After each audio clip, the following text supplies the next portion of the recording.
మన జ్ఞానము మన బలము కాదు, కానీ దేవుడి నామము పేరిట మనం ఎక్కడికి వెళ్ళి నిలబడి ప్రార్థన చేసిన సేవకులే కాదు, నేనే కాదు, మీరు వెళ్ళిన దేవుడు ఆ శక్తిని మీకు ఇస్తా అంటున్నాడు. కాబట్టి ఆయన నామములో శక్తి ఉంది, కానీ సేవకులలో శక్తి లేదు. మీరు గమనించాలి, ఆయన నామము బలమైన దుర్గము. నీతిమంతులు మాత్రమే ఆ దుర్గంలోకి ప్రవేశిస్తారు. మరి నీతిగా జీవించి ఆ దుర్గంలోకి నువ్వు ప్రవేశించాలి. నీతో పాటు 100 మంది 1000 మందిని సిద్ధపరచాలంట. 10 మందిని 100 మందిని సిద్ధపరచాలి. ఒక్కరు 10 మందిని సిద్ధపరచాలి. నువ్వు ఒక్కడిగా నువ్వు ఇంటిలో ఉంటున్నావేమో, నువ్వు ఎంతమందినైనా సిద్ధపరిచి నువ్వు నీతిమంతుడుగా జీవిస్తేనే ఆ దుర్గంలోకి ప్రవేశిస్తావు.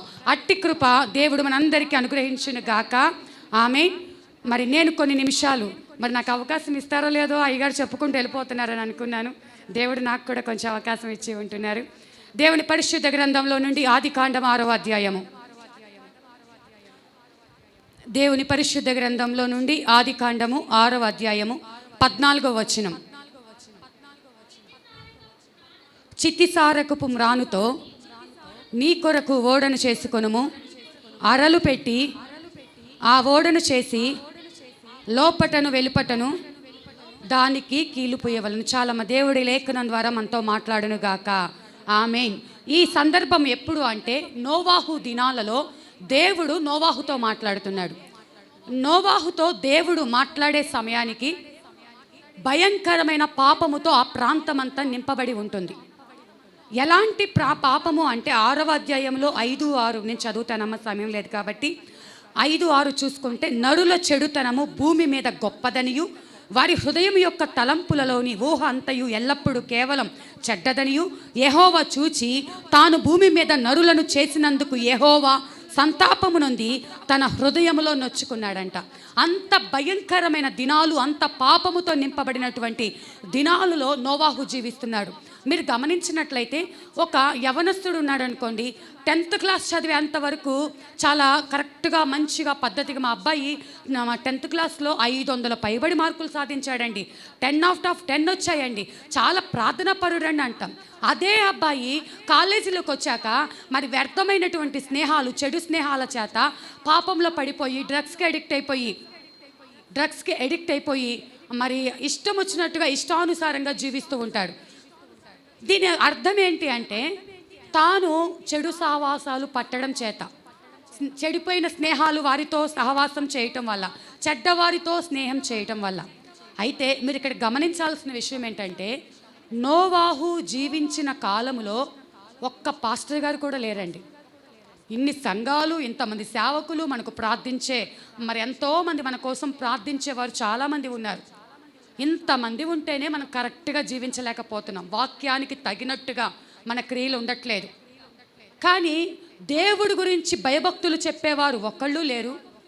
ఎవరిని చూసామా, స్త్రీలు పాపము, మరి పురుషులతో పాపము, మరి అసభ్యకరమైనటువంటి అనేక రకాలైనటువంటి వరుస వావి లేకుండా భయంకరమైన పాపంలో వారు జీవిస్తూ ఉన్నారు. అయ్యో దేవుడు వస్తాడు, దేవుని ఉగ్రత వస్తుందన్న భయం లేదు. అసలు దేవుడు ఉన్నాడని నమ్మితే కదా దేవునికి భయపడటానికి. దేవుడు అంటే భయము లేని జీవితం వాళ్ళు జీవిస్తున్నారు. చివరికంట దేవునికేనంటండి బాధ అనిపించిందంట, నేను నా స్వరూపంలో ఈ మనుష్యుని చేసుకుంటే అనవసరంగా చేశానే. ఆయన ఎప్పుడు కూడా మనిషిని కలగచేసినందుకు బాధపడిన సందర్భాలు ఏవి అంటే, ఈ నోవాహు దినాలలో బాధపడ్డాడు. ఆదాము చేసిన తప్పుకు కూడా ఆయన బాధపడలేదు. కానీ ఈ నోవాహు దినాలలో ఈ భయంకరమైన అనవసరంగా ఈ మనుషులను చేసుకున్నానే అని సంతాపపడ్డాడంట. ఆ సంతాపపడి ఇంకా చివరిగా ఒకటి ఆయనకు తెలిసింది ఏంటి అంటే, ఈ భూమి మీద మనుషులందరినీ తుడిచిపెట్టేయాలి. అయితే ఆ లక్షల మంది ప్రజలు కలిగినటువంటి ఆ ప్రాంతంలో నోవాహు ఒక్కడు నీతిమంతుడిగా కనపడ్డాడంట. హల్లెలూయా. నోవాహు నీతిమంతుడిగా, చెడిపోయిన లోకము, పాపముతో నింపబడిన లోకము, దేవునికి విరోధంగా ప్రవర్తిస్తున్నటువంటి లోకము, దేవుడంటే భయము లేని లోకము, ఆ లోకంలో నోవాహు ఒక్కడే నీతిమంతుడిగా. మేము కూడా రక్షణ పొందిన దినాలలో నీతిగానే బ్రతికామండి. మేము ఇప్పటికి బాప్తిసం తీసుకొని సంవత్సరం అవుతుంది, 3 ఏళ్ళు అవుతుంది, 10 ఏళ్ళు అవుతుంది, మేము బాగానే ఉన్నామండి. కానీ ఏ సేవకుడు లేకుండా, ఏ సంఘము లేకుండా, ప్రార్థించేవాడు లేకుండా, మంచి చెడులు చెప్పేవాడు లేకుండా, నోవాహు ఎన్ని సంవత్సరాలు నీతిగా బ్రతికాడో తెలుసా? 500 సంవత్సరాలు నీతిగా బ్రతికాడు. హల్లెలూయా.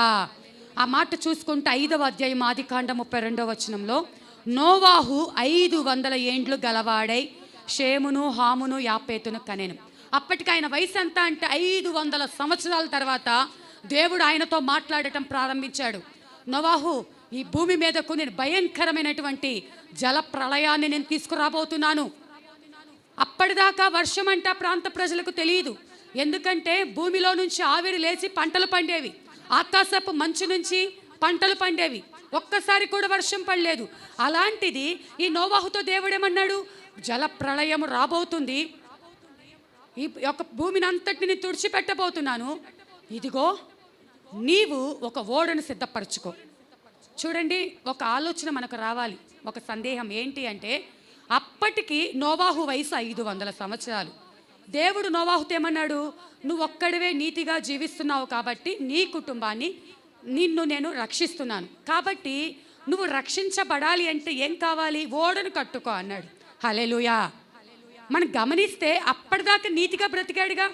అయ్యో జలప్రళయం రాబోతుంది, నేను నిన్ను కాపాడుతానని చెప్పలేదు, నేను కాపాడుతాను, నీ కుటుంబాన్ని కాపాడుతానని చెప్పలేదు. నువ్వు కాపాడబడాలి అంటే, నువ్వు రక్షించబడాలి అంటే నీవు ఒక ఓడను కట్టమన్నాడు. ఆ ఓడను చితిసారకపు మ్రానుతో కట్టమన్నాడు. ఎందుకు ఆ మానే వాడమన్నాడు అంటే, అది నీటిలో తేలాడుతుంది, ఏ చెక్కైనా కూడా నీటిని పీల్చుకుంటుంది. కానీ ఈ మ్రానుకున్నటువంటి లక్షణం ఏంటంటే, అది నీటిని పీల్చుకోదంట, చాలా దృఢమైనదంట. దాని హైటు చాలా అన్ని కాలాల్లో ఫలిస్తూ ఉంటుంది, 200 అడుగుల ఎత్తు కలిగి ఉంటుందంట ఈ చెట్టు. ప్రత్యేకంగా చెట్టును వాడమని చెప్పాడు. అంత మాత్రమే కాదు, 3 అంతస్తులు కట్టమన్నాడు. దాని లోపట బయట ఏమని చెప్పాడంటే కీలు పూయమని చెప్పాడు. అట్లా దేవుడు నోవాహుకు చెప్పినట్టుగా యెహోవా చెప్పినదంతయు, యెహోవా ఆజ్ఞాపించినదంతయు కూడా నోవాహు చేశాడంట. హల్లెలూయా. ఇంకొక మాట మీరు గమనించాల్సింది ఏంటంటే, ఇదే మాట దేవుడు నోవాహుతో ఒక్కడితోనే మాట్లాడాడు. దేవుడు నోవాహుతో ఒక్కడితోనే మాట్లాడాడు. ఇప్పుడు ఈ నోవాహు ఆ విషయాన్ని తీసుకొచ్చి తన భార్యతోనూ తన 3 కుమారులతోనూ అప్పుడే వివాహమైనటువంటి తన కోడళ్లతోనూ ఈ విషయాన్ని పంచుకున్నాడు. అయితే నోవాహు చెప్పిన మాటను కుటుంబము నమ్మారు. ఇదే మాటను తీసుకెళ్ళి బయట ప్రజలకు చెప్పాడు. ఇదిగో దేవుని ఉగ్రత రాబోతుంది, జలప్రళయం రాబోతుంది, మీరందరూ సిద్ధపడండి, దేవుడు త్వరగా ఓడని కట్టమన్నాడు. అంత మాత్రమే కాదు, ఓడ లోపలికి వెళ్ళిన వాళ్ళే రక్షించబడతారు. ఈ విషయం విన్న ప్రజలు ఏమైపోవాలి? అమ్మో, ఓడలోకి వెళ్ళిన వాళ్ళే రక్షించబడతారా? అయితే త్వరగా ఓడని కట్టుకుందాం, త్వరగా కర్రలు మోద్దాము, సహకరిద్దాము, అందరం కష్టపడదాము అని అనుకోలేదు. ఈ నోవాహును పిచ్చివాడిలాగా ఎగతాళి చేశారంట. ఈ నోవాహు ఇప్పుడు జలప్రళయం, వర్షమే ఇంతవరకు పడలేదు, జలప్రళయం అంట, పిచ్చి పట్టిందా నీకు, పో అని ఎగతాళి చేశారంట. ఈ యొక్క ఓడ కట్టడానికి ఇంచుమించుగా 100 సంవత్సరాల సమయం నోవాహుకు పట్టింది. ఒకవేళ అక్కడ ఉన్న ప్రజలందరూ సహకరించుంటే అంత సమయం పట్టేది కాదేమో. దేవుడు చెప్పినట్టుగా ముగించడానికి సంవత్సర కాలం. నోవాహు భార్య, 3 కొడుకులు, 3 కోడళ్ళు, మొత్తము 8 మంది మాత్రమే దేవుడు మాటకు లోబడి ఆ ఓడను కట్టుకుంటూ, పగలు లేదు రాత్రి లేదు. నోవాహు అంటే నీతిమంతుడు, భక్తిపరుడు. కానీ నోవాహులో ఉన్న గొప్పతనం ఏంటో తెలుసా? తన కొడుకులను కూడా అదే రీతిగా పెంచుకున్నాడు. హల్లెలూయా. కొడుకులకు ఇప్పుడు ఈనాటి మన పిల్లల్ని చూసుకుంటే వాళ్ళని ఎంత గారాబంగా చేసుకొని తల్లిదండ్రుల మాట వినని స్వభావం వారిది వచ్చేసింది. ఈరోజు మధ్యాహ్నం వెళ్ళానన్నాను కదా, అక్కడ ఒక తల్లి పోలీస్ డిపార్ట్మెంట్లో జాబ్ అంట. ఆ తల్లి భర్త కరోనాలో చనిపోయాడంట, ఇంటర్ సెకండ్ ఇయర్, ఒక్కగానొక్క కొడుకు. అస్సలు మాట వింటలేదమ్మా, కన్నీటితో చెప్తుంది, ప్రార్థన చేయమ్మా నా కొడుకు నా మాట వినేటట్టుగా. ఇంటర్ సెకండ్ ఇయర్ చదువుతున్నాడంట. చాలామంది యవ్వన ఆడపిల్లలండి, 10th క్లాసు, 14 ఏళ్ళు, 13 ఏళ్ళు, 16 ఏళ్ళు గర్భవతులు అయిపోతున్నారు. తల్లిదండ్రులు ఏదైనా పని చెప్తే చేయటం లేదు. ఈ నోవాహులో ఉన్న గొప్పతనం ఏంటో తెలుసా? తన పిల్లలు తన మాట విన్నారు. వివాహం అయినప్పటికీ, భార్యలు వచ్చినప్పటికీ తండ్రి చెప్తే ఆ తండ్రి నీతిమంతుడు. తండ్రికి దర్శనం దేవుడు మాట్లాడాడంటే అది నిజమే. అని నమ్మాడు. మొదటగా ఆ ప్రవర్తన నోవాహులో ఉన్న భక్తిని బట్టి, నీతిని బట్టి పిల్లల్లోకి వచ్చింది. పిల్లలు తన తండ్రిని చూస్తున్నారు. మా తండ్రి నీతిమంతుడు కదా, ఇంత పాపపు లోకంలో మా తండ్రి భక్తిపరుడుగా ఉంటున్నాడు కదా అని చిన్నప్పటి నుంచి ఆ తండ్రిని తల్లిని చూస్తూ చూస్తూ పెరిగారు. కాబట్టి వీళ్ళకి ఆ తల్లిదండ్రులు ఏది చెప్తే అదే శాసనంగా మారిపోయింది. హల్లెలూయా. మన పిల్లలు మంచి మార్గంలో పెరగటానికి తల్లిదండ్రులుగా మనది సగం బాధ్యత. ఆ తర్వాత ఆ యొక్క బాధ్యత మనం దేవుని దగ్గర మొరపెడుతూ ఉన్నప్పుడు దేవుడు వాళ్ళని ప్రయోజకులుగా మారుస్తారు. ఒకవేళ మంచి తల్లిదండ్రులు కడుపున చెడ్డ పిల్లలు కూడా పుడతారు కొన్ని సమయాలలో. అయితే ఈ యొక్క నోవాహు పిల్లలు మాత్రం చక్కగా లోబడ్డారు. విచిత్రం ఏంటంటే నోవాహుకి ఇంటికి వచ్చినటువంటి కోడళ్ళు కూడా ఆ యొక్క మాటకు లోబడ్డారు. భర్తలు చెప్పుంటారు, మా తండ్రి చెప్పాడంటే దేవుడు మాట్లాడాడు, ఉగ్రత రాబోతుందంట, మనం ఓడలోకి ప్రవేశించాలి, మనం కావాలంటే ఓడలోకి వెళ్ళాక సంతోషంగా ఉందాము, ఇప్పుడైతే మా తండ్రి యొక్క ఆ యొక్క దర్శనమును నెరవేరుద్దామని కర్రలు మోస్తూ మోస్తూ మోస్తూ 100 సంవత్సరాలంటే మాట్లాడి సంవత్సరం కష్టపడ్డాక విలవిల్లాడిపోతాం. ఒకవేళ మందిరం కట్టబడితే, పెద్ద మందిరం కట్టాలంటే 100 సంవత్సరాలు పగలు రాత్రి లేకుండా ఆ కుటుంబం అంతా కష్టపడి ఓడ నిర్మించారంట. ఓడ నిర్మించాక దేవునికి చెప్పాడంట, అయ్యా నువ్వు చెప్పినట్టుగా నేను మొత్తం కూడా కంప్లీట్ చేశాను, నువ్వు చెప్పినట్టుగా నేను యొక్క ఓడ పని కంప్లీట్ చేశానంటే దేవుడు అంటాడంట, ఈ నోవాహును ఆ యొక్క 8 మందిని మీరు లోపలికి వెళ్ళిపోండి, మీరు లోపలికి వెళ్ళిపోండి. ఎందుకు? తలుపు వేసేది దేవుడు. ఇప్పటిదాకా వారు కష్టపడ్డారు, 100 సంవత్సరాలు కష్టపడ్డారు. సంఘమైనటువంటి మనమందరం కూడా లోకమంతా ఎంజాయ్ చేస్తుంటే, లోకమంతా సంతోషిస్తుంటే, వారికి ఇష్టమైనట్టుగా టీవీల ముందు ఒకళ్ళు, సినిమాల ముందు ఒకళ్ళు, తిరిగే వాళ్ళు ఒక గుంపు, వండుకునే వాళ్ళు ఒక గుంపు, వాళ్ళకి తెలిసిన భక్తి చేసేవాళ్ళు ఒక గుంపు ఉంటే, మనము మాత్రము దేవుని పాదాల యొద్ద గడుపుతూ కష్టపడుతున్నాం. చూసారా?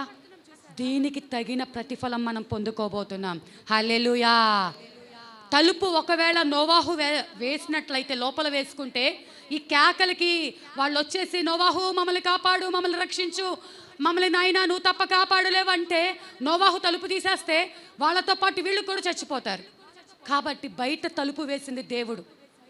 రేపొద్దున రహస్య రాకడలో నువ్వు ఎత్తబడిన తరువాత విడవబడిన వాళ్ళు కేకలు పెడతారు. మీకు తెలియకుండానే మీరు రహస్య రాకడలు ఎత్తబడతారు. ఒకవేళ భార్యాభర్తల్లో నేను చెప్పాను, మన శుక్రవారం కూడా దేవుడు మాట్లాడాడు, ఇద్దరిలో ఒకళ్ళు భక్తి పరులు అయితే భక్తిహీనులు విడవబడతారు.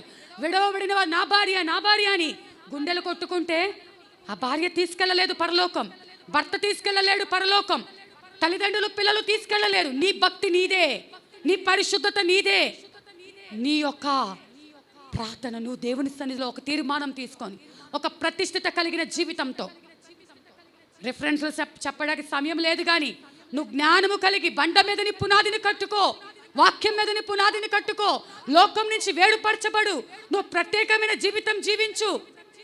ఎందుకు 8 మందే రక్షణ పొందారు అంటే 8 మంది కష్టపడ్డారు. మరి నువ్వు కష్టపడుతున్నావా దేవుని రాజ్యం కోసం? నువ్వు అనుకోవచ్చు, నేను నీతిగానే జీవిస్తున్నా, భక్తిగానే జీవిస్తున్నాను, నేను ప్రార్థన పడాలి, పాటలు పాడతా, ఆరాధన చేస్తా, నీ కానుకలు ఇస్తా. ఇవన్నీ కాదు. నువ్వు ఒకవేళ పాపం చేయకపోయి ఉండొచ్చు, వ్యభిచారం చేయలా, దొంగతనం చేయలా, కానీ చెయ్యవలసినంత భక్తి నువ్వు చెయ్యటం లేదు. హల్లెలూయా. నీ దేవుడు నీతో మాట్లాడి నువ్వు ఎన్ని సంవత్సరాలు అవుతుంది నువ్వు ఆయన మార్గంలో నడవబట్టి చేయాల్సినంత భక్తి చేస్తున్నావా? వెళ్ళాము వచ్చాము అంతవరకే మన భక్తి ఉంటుంది. దేవుడు అంతవరకేనా కోరుకున్నది? అలా లెక్కనైతే గనక నోవాహు 500 సంవత్సరాలు భక్తిగానే జీవించాడు. నోవాహును నువ్వు వెంటనే నిన్ను కాపాడుతున్నానయ్యా నువ్వు వచ్చేసే అనలేదు, నీ కోసం ఓడను కట్టుకో అన్నాడు. మనం ఎంత భక్తి పరులమైనా నీతిమంతులమైనా మన కోసము ఓడను సిద్ధపరచుకోవాలి. హల్లెలూయా. ఈ ఓడను సిద్ధపరచుకోవటం కోసం నువ్వు నడుము వంచాలి, నువ్వు కష్టపడాలి, నువ్వు ప్రయాసపడాలి, నిద్రలేని రాత్రులు గడపాలి, ఎన్నో ఉపవాసాలు చేయాలి, దేవుని సన్నిధిలో గోజాడాలి, దేవుని పాదాలు పట్టుకొని పెనుగులాడాలి. దేవా ఓడని కట్టుకుంటాను ప్రభా, నీకు ఇష్టమైనట్టు ఓడ కట్టుకోవటం కాదు, నీకు ఇష్టమైనట్టు సంఘమునో లేకపోతే నీకు ఇష్టమైన సేవకులనో నీకు ఇష్టమైన భక్తి చేయటం కాదు, దేవుడు చెప్పినది చెప్పినట్టుగా ఆయన ఆజ్ఞాపించిన యావత్తు నువ్వు చేయాలని దేవుడు కోరుకుంటున్నాడు. హల్లెలూయా. ఒకవేళ అక్కడ ఏమన్నాడు, లోపల వెలుపట కీలు పూయమని చెప్పాడు. ఆ 2 అధ్యాయాలు మీరు చదువుకోండి, 5, 6 అధ్యాయాలు. లోపల వెలుపట కీలు పూయమంటే ఎందుకో తెలుసా? ఆ నీరు ఒకవేళ కీలు పూయకపోతే, నా ఇష్ట ప్రకారం కీలేం పూస్తాలే, 3 అంతస్తులు ఓడ కట్టేసి అనుకొని వదిలేస్తే బయట ఉన్న నీరు లోపలికి వచ్చేస్తుంది. ఆ బయట ఉన్న నీరు, ఆ నీరు నీకు లోకానికి సాదృశ్యంగా, శ్రమలకు సాదృశ్యంగా, లోక సంబంధమైన ఆచారాలు, నీకు ఇష్టమైన భక్తి, నామకార్థ క్రైస్తవ్యం, పైకి మాత్రమే క్రైస్తవులం కానీ అంత లోకమంతా మనలోనే, అన్ని సాంప్రదాయాలు మనలోనే. ఈ మందిరం తీసుకున్నప్పుడు ఇది వీధి శూల, ఇది తీసుకోకూడదన్నారు. అది మనకి ప్లస్ పాయింట్ అయింది. లోకానికి అది ఏదైనా నెగటివ్ అయి ఉండొచ్చు, కానీ ఆయనను నమ్మిన ప్రజలమైన మనకు చెడ్డది, ఇది మంచిది కాదు, ఇది వాస్తు, ఇవి చెడ్డవి అని చెప్పేసి అనుకునేవి ఏవి కూడా లేవండి. తిథులు చూస్తారు, అమావాస్యలు, పౌర్ణమాలు ఇవన్నీ చూస్తూ ఉంటారు. నేను చెప్పగలను, అన్య కుటుంబం నుంచి నేను వచ్చినప్పటికీ 18 ఏళ్ళు నాకు దేవుడు అంటే ఎవరో తెలియదు. ఎప్పుడు కూడా ఈ పరిశుద్ధ గ్రంథాన్ని నేను చూడలేదు ఓపెన్ చేసి. అయితే ఎప్పుడైతే నేను దేవుడు నమ్ముకుని దేవుడు నాకు గర్భాన్ని ఇచ్చాడు, మా సైడ్ అండి బుగ్గకి ఇంత పెద్ద నల్ల దిష్టి చుక్క పెడతారు, ఇంత పెద్ద 2-3 ఏళ్ళంతా ఇది పెడతారు, ఈ కనుబొమ్మలు దిద్దుతారు, అరచేతులు అరికాళ్ళల్లో మొత్తము నల్లవి పెట్టేస్తారు కాటికతో. మా ఇంట్లో ఉన్నవారందరూ కూడా విగ్రహారాధికులు. బాబు పుట్టినప్పుడు చాలా లావుగా, పుట్టడమే 4 కిలోలతో పుట్టాడు. నెలకి 5-6 కిలోలు ఉండిపోయాడు. అందరూ దిష్టి తగిలిద్దమ్మా, చుక్క పెట్టు, బుగ్గకు పెట్టు, పోనీ పైకి కనపడుకుని అరికాలకు పెట్టు, అరిచేతికి పెట్టు, చుక్కకు అని చెప్పేవాళ్ళు. కానీ నేనైతే నాకు ఇచ్చింది నా బిడ్డను దేవుడు. ఏ లోక సంబంధమైన ఆచారం నా బిడ్డను కాపాడలేదు, దిష్టి చుక్క కాపాడిద్దా నీ బిడ్డను? నీకు జ్వరం వస్తే, నీకు వ్యాధి వస్తే, మరణకరమైన స్థితి వస్తే నీ తాయిత్తు కాపాడుతుందా? ఒక నిమ్మకాయ కాపాడగలదా? అలా అయితే హాస్పిటల్ లేకుండా అందరు నిమ్మకాయలు కట్టుకొని తిరుగుతారు. ఈ లోక సంబంధమైన ఏ ఆచారం నిన్ను రక్షించలేదు, ఈ లోక సంబంధమైన ఏ మనుషుడు నిన్ను కాపాడలేడు. జీవము కలిగిన దేవుడు మాత్రమే, ఆయన మాట మాత్రమే నిన్ను రక్షించగలిగేది. ఆయన యొక్క కాడిని నువ్వు మోయగలిగితే, ఆయన చిత్తాన్ని నువ్వు చేయగలిగితే, ఆయన ఓడను నువ్వు కట్టగలిగితే ఆ ఓడలోకి నువ్వు ప్రవేశిస్తావు. హల్లెలూయా. ఆ ఓడలోకి ప్రవేశించకుండా ఇప్పటిదాకా నీ భక్తి చేశా, నీ 10 ఏళ్ళు భక్తి చేశా, 20 ఏళ్ళు భక్తి చేశా, మా తాత ముత్తాతలు సేవకులు, నేను పెద్ద చర్చి కట్టేశాను, ఇవన్నీ కూడా లెక్కలోకి రావండి. ఆయన రాకడకు ఎత్తబడే సంఘములో, ఎత్తబడే సమయానికి నువ్వు ఎలా ఉన్నావు? 10 మంది కన్యకులు ఉన్నారండి, 10 మంది కన్యకులు, 10 మంది కూడా సపోజ్ మన సంఘమే అనుకోండి, ఈ సంఘమే అనుకోండి, 10 మంది రెడీగా మరి దివిటీలు పట్టుకొని సిద్ధంగా ఉన్నారు, తమ దీపాలను వెలిగించుకొని బుడ్డల్లో నూనె పెట్టుకొని సిద్ధంగా ఉన్నారు. ఆయన వచ్చేస్తాడని. అయితే ఈ 10 మందిలో 5గురంట ఈ నూనె సరిపోదని ఇంకా కూర్చుకుంటున్నారు, ఇంకా ప్రార్థన చేస్తున్నారు, ఇంకా ఉపవాసాలు ఉంటున్నారు, ఇంకా కన్నీరు కారుస్తున్నారు. 5గురు, ఇంకా 5గురు ఉన్నారంట, నిశ్చింతగా ఉన్నారంట. మాకు ఆల్రెడీ నూనె ఉంది, మేము ఆల్రెడీ ప్రార్థన చేసాం, మేము బాగా ఉపవాసాలు ఉన్నాం, మేము బాగా దాన ధర్మాలు చేసాం, సేవకులకు వేలకు వేలు ఇచ్చేసాం, మా భక్తి మాకు సరిపోద్ది నిశ్చింతగా. ఆల్రెడీ వీళ్ళు చెప్తున్నారు, మీ నూనె తక్కువైపోతుంది, వెళ్ళి నూనె తక్కువైపోద్ది తెచ్చుకోండి. ఎలా వస్తుందా నూనె? ఈ భూమి మీద నేను సంపాదించుకోవాలి, అక్కడికి వెళ్ళాక సంపాదించుకునేది కాదు ఆ నూనె. ఈ భూమి మీదనే ఆయన పాదాలు పట్టుకొని, ప్రభా మా దివిటిల్లో నూనె అయిపోతుందయ్యా, నువ్వెంత కన్నీరు కారిస్తే నీ కన్నీరు అంట ఆయనకు సిద్ధులలో ఉంటుందంట. నువ్వు కన్నీరు కార్చిన ప్రతిసారి, నువ్వు ఆత్మతో ఆయన పాదాలు పట్టుకున్న ప్రతిసారి, ఉపవాసం ఉన్న ప్రతిసారి, పెనుగులాడిన ప్రతిసారి నీ ప్రార్థన వృధా పోతుంది అనుకుంటున్నావేమో. సమయానికి జవాబు రాకపోయి ఉండొచ్చు, కానీ దేవుడు ఏర్పాటు చేసిన గడియలో నీకు ఖచ్చితంగా జవాబు పొందుకుంటావు. హల్లెలూయా. ఆయన సన్నిధిలో చేసిన ఏ ప్రార్థన నిరర్థకం కాదు. అయితే ఈ 5గురు కూడా మరి వెళ్ళేదాకా ఆయన్ని కలుసుకునేంతవరకు ఆ యొక్క సిద్ధులలో నూనె కూర్చుకుంటూ దాచిపెట్టుకుంటూ సంపాదించుకుంటూ ఇంకా అని కొంచెం కూడా ఖాళీ లేకుండా. అభిషేకం మనలో ఎలా ఉండాలంటే, ఆహారోను తల మీద పోయబడిన పరిమళ తైలము భుజముల నుంచి అంగీల అంచులు మట్టుకు కారునంతగా. హల్లెలూయా. ఆరాకొర అభిషేకం నాకు చాలు, ఈ భక్తి చాలు అనుకునే దినాలు కాదు ఇవి. తలపై నుంచి పొంగి పొరిలే అభిషేకం నీకు కావాలి.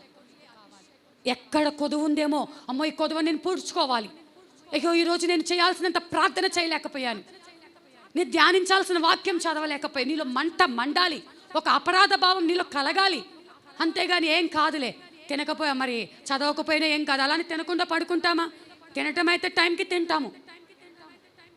దానికంటే నీ శరీరానికంటే నీ ఆత్మను పోషించుకోవటం ముఖ్యము. అయితే ఈ 5గురు కూర్చుకుంటున్నారు. ఈ 5గురు ఉంది, మా దగ్గర ఉంది, ఆయన వచ్చే సమయానికి సరిపోతుంది. అదేంటంటే భక్తి గర్వం. మాకు తెలుసులే, మాకు పరిశుద్ధ గ్రంథం అంతా తెలుసు, మాకు దేవుడి గురించి అంతా తెలుసు. ఒక భక్తి గర్వము చేత సరిపోతుంది, నువ్వు చెప్తే మేము వినాలా, వీళ్ళు చెప్తున్నారంట మా మీద తగ్గిపోతుంది వెళ్ళండి అంటే సరిపోతుంది, నువ్వు చెప్పినట్టు మాకు వినాల్సిన అవసరం లేదు, మాకు తెలుసు అనుకున్నారంట. ఆయన రానే వచ్చాడు. ఆయన వచ్చేసరికి ఎవరి దీపాలైతే వెలుగుతూ ఉన్నాయో, వెలుగుతున్న దీపాలు కలిగిన వారినే లోపలికి తీసుకుని వెళ్తాడు. హల్లెలూయా. కరెక్ట్గా వచ్చే టైంకి వీళ్ళు లోపలికి వెళ్ళారు. ఈ 5గురు దీపాలు ఏమైపోయినాయి? ఆరిపోయాయి. సిద్ధెలలో నూనెలా కారిపోయాయి. ఇప్పుడు తలుపులు మూతవేయబడ్డాయి. దీపాలు వెలిగిన వారు మాత్రమే లోపలికి, విడవబడిన వారు తలుపులు కొడుతున్నారు. అయ్యా అయ్యా మేము ఇప్పటిదాకా నమ్మకంగా ఉన్నామయ్యా, అయ్యా ఇదిగో నీ నామం పేరిట మేము అనేక దయ్యాలు విడగొట్టామయ్యా, అనేక స్వస్థతలు జరిగాయ్యా, అయ్యా అనేక మందిరాలు కట్టించామయ్యా, ఇదిగో ప్రభా నీ కోసం అనేక మందికి భోజనాలు పెట్టామయ్యా, మేము ఇంత ప్రార్థన చేశామయ్యా. గగ్గోలు పెడుతున్నారంట. నువ్వెంత గగ్గోలు పెట్టి గుండెలు బాదుకొని ఏడ్చినా ఒక్కసారి ద్వారం మూసివేసిన తరువాత ఎవ్వరు కూడా ఆ ద్వారాన్ని తెరవలేరు. విడవబడిన వారి పరిస్థితి బహు భయంకరంగా ఉంటుంది.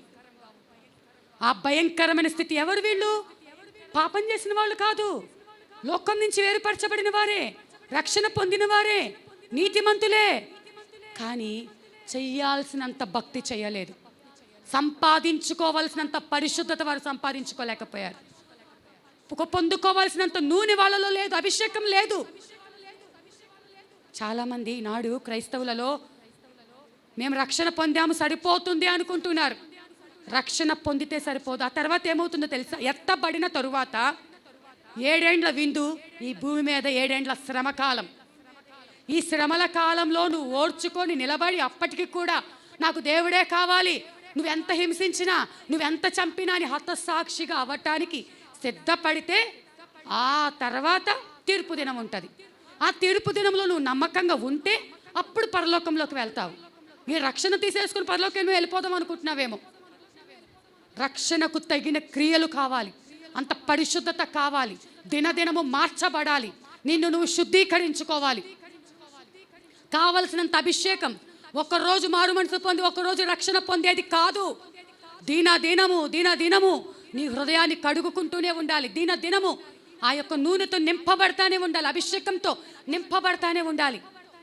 అప్పుడు వాక్యము ద్వారా, ఆ యొక్క పరిశుద్ధాత్మ ద్వారా దేవుడు నిన్ను నింపుతూ ఉంటాడు.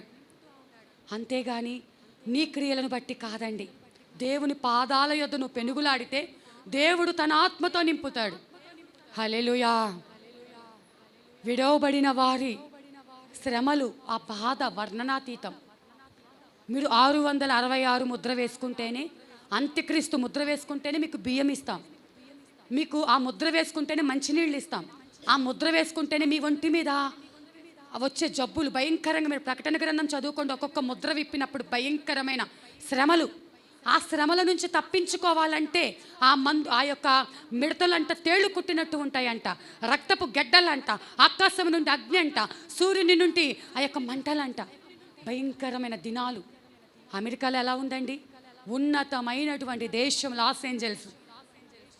ఆ భయంకరమైనటువంటి దేశము ఎకరాలకి కొన్ని కోట్ల రూపాయల నష్టం అంటండి. దేవుడు వారిని మొదటగా ప్రేమించాడు, వారికి అవకాశం ఇచ్చి ఉంటున్నాడు. కానీ అవకాశాన్ని దుర్వినియోగం చేసుకొని, మేము క్రైస్తవులమని పిలువబడుతున్న దేశం. చాలామంది దేవుని తెలియని వాళ్ళు మా వాళ్ళు అంటూ ఉంటారు, మీకు అమెరికా నుంచి డబ్బులు వస్తున్నాయి కదా అంటారు. అంటే క్రైస్తవులకి అమెరికాకు కనెక్షన్ ఉందనుకుంటారు. ఎందుకు ఆ పేరు వచ్చిందంటే మొదటిగా క్రైస్తవులు అమెరికాలో మంచి నీతిగా కలిగిన మిషనరీస్ ఎంతోమంది భూమి మీదకి ఆ యొక్క ఇండియాకు వచ్చారు కాబట్టి, అందుకే క్రైస్తవులు అంటే అమెరికా నుంచే వచ్చారు అనుకునేవాళ్ళు చాలామంది ఇప్పటికీ ఉన్నారు. కానీ వాళ్ళు పాపంలో పడిపోయి దేవునికి విరోధంగా ప్రవర్తించటం చేత ఆ యొక్క నగరము కాలిపోతుంది. అది దేవుని ఉగ్రత. ఈ లోక సంబంధమైన ఆ దేశం కాలిపోతుంటే అంత బాధగా ఉంది మనకి. అయ్యో పాపం అనుకుంటూ ఉంటున్నాం. రేపు రాబోతున్న దినాలు, ఇందాక నోవాహు దినాలలో జలప్రళయం, ఆ యొక్క జలప్రళయంలో నోవాహు కుటుంబంలో 8 మంది కష్టపడ్డారు కాబట్టి, దేవుడి మాటకు లోబడ్డారు కాబట్టి, తండ్రి దర్శనం వారి దర్శనముగా ఎంచుకున్నారు కాబట్టి 8 మంది ఓడలోకి చేర్చబడ్డారు. మిగిలి ఉన్న వారందరూ కూడా తుడిచిపెట్టుకొని పోయారు. రాబోతున్న ప్రళయంలో అగ్నిగంధకాలు కురవబడతాయో, ఈ యొక్క భూమి, ఆకాశము, నీరు ఇలా అంటారు కదండి, పంచభూతములు అంటారు తెలుగులో మరి వాళ్ళు, అవన్నీ కూడా విరోధంగా ప్రవర్తిస్తాయి, దేవుడు మాటకు లోబడతాయి. ఎక్కడ వారిని అక్కడ భూమి ముంగేస్తూ ఉంటుంది నెరవిడిచి. ఆకాశం నుండి అగ్నిగంధకాలు, ఇటు నీరు నిన్ను ముంచి వేస్తూ ఉంటుంది. గతంలో సునామీ మనకు తెలుసు. దేవుని కృప ఉంది కాబట్టి ఇప్పటికి మనం బ్రతుకుతున్నాం. దేవుడిచ్చిన ఈ ఆయుష్ కాలంలో దేవుడు చెప్పిన రీతిగా మనం భక్తిగా జీవిద్దాం. దేవుడు చెప్పినది చెప్పినట్టుగా చేద్దాం. మన సొంత చిత్తము కాదు, సొంత ఆలోచన కాదు. చివరిగా నోవాహు ఓడ వెళ్ళంట అరారాతు పర్వతం మీద నిలిచిందంట. హల్లెలూయా. మరి ఈ సంఘములో ఉన్న మనమందరము బుద్ధి కలిగిన కన్యకల వలె, నేనైనా మీరైనా, సార్వత్రిక సంగమ ఒకటే, కేవలం ఈ డినామినేషన్ కాదండి. సార్వత్రిక సంఘములో బుద్ధి కలిగిన కన్యకలు, సిద్ధపాటు కలిగిన కన్యకలు ఆ ఓడెళ్ళి అరారాతు పర్వతం మీద నిలిస్తే, ఈ సార్వత్రిక సంఘములో సిద్ధపాటు కలిగిన వారు మధ్యాకాశంలో నిలుస్తారు. హల్లెలూయా. ఆ మధ్యాకాశానికి నువ్వు ఎక్కబడాలి అంటే, మధ్యాకాశంలో నువ్వు ఉండాలి అంటే, ఆ దేవుణ్ణి నువ్వు చూడాలంటే, ప్రధాన కాపరి ప్రత్యక్షమైనప్పుడు నువ్వు ప్రత్యక్షంగా ఆయనను కలుసుకోవాలి అంటే నువ్వు చేయాల్సినంత భక్తి చెయ్యి. ఈ భక్తి సరిపోదు, ఈ ఉపవాసం సరిపోదు, ఈ పరిశుద్ధత సరిపోదు. చెయ్యాల్సినంత భక్తి. ఎంతవరకు కష్టపడగలమో. సుఖాన్ని ప్రేమించేవారిగా మనం ఉండొద్దు, నిశ్చింతగా మనం ఉండొద్దు, ఏం కాదులే అనే స్థితిలో మనం ఉండొద్దు. దేవుడు అవకాశం ఇచ్చాడా, ఒక ఆత్మను బలపరచు, ఒక ఆత్మకు సువార్త ప్రకటించు, కుటుంబంతో కలిసి మనల్ని మనం సిద్ధపరచుకుందాం. నోవాహు ఒక్కడే. మనం కూడా మన ఇంట్లో మిగతా వాళ్ళు మారలేదండి, మా ఇంట్లో ఇంకా మారని వాళ్ళు ఉన్నారండి. నువ్వు భక్తిగా జీవిస్తే నిన్ను బట్టి ఆ కుటుంబం అంతా మార్చబడుతుంది.